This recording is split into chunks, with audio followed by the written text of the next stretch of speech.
G'day Beaks and Beaks to Bee. Are you curious about learning more about beekeeping?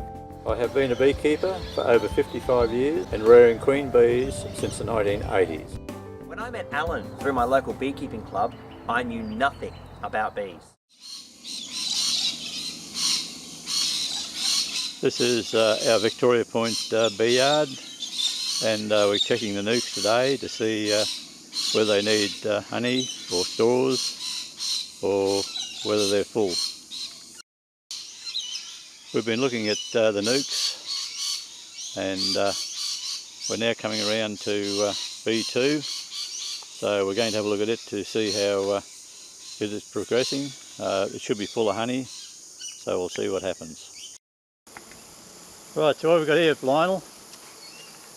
We've got a brood chamber full of brood, and we've got honey supers full of brood. What? The honey super's full of brood? What, 2 queens? Most likely. Bloody hell.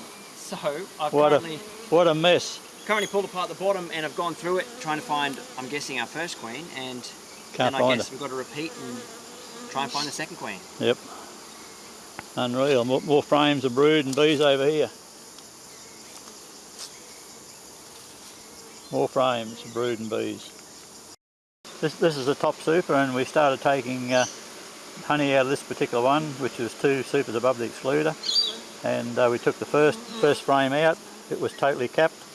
The next frame we took out had eggs in it and sealed brood. So this queen has been moving between the two, or there's 2 different queens here. I say there's 2 different queens by the amount of brood that's here. So we found our marked queen, guessing our original queen. She was sitting on the underside of the excluder. That's the whole reason why you always tap the bottom of the excluder when you take the excluder off, because she can be hanging on underneath. Now I guess we've got to find the second queen.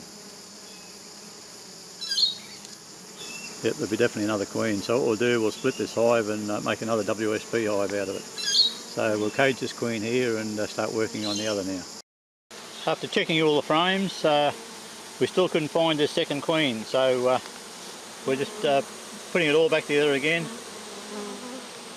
There's the queen there in the queen cage for this particular bottom super, and so we'll see how we go. This is an extra hive WSP that we're making out of this particular one that's got the 2 queens in it. Hopefully we've got the queen in here.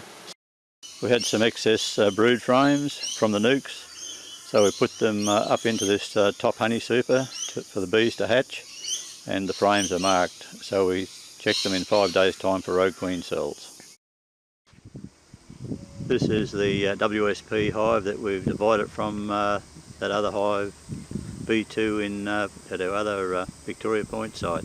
Checking the WSP hive 7 days later, we found eggs, so that tells us that we have a laying queen in the WSP hive.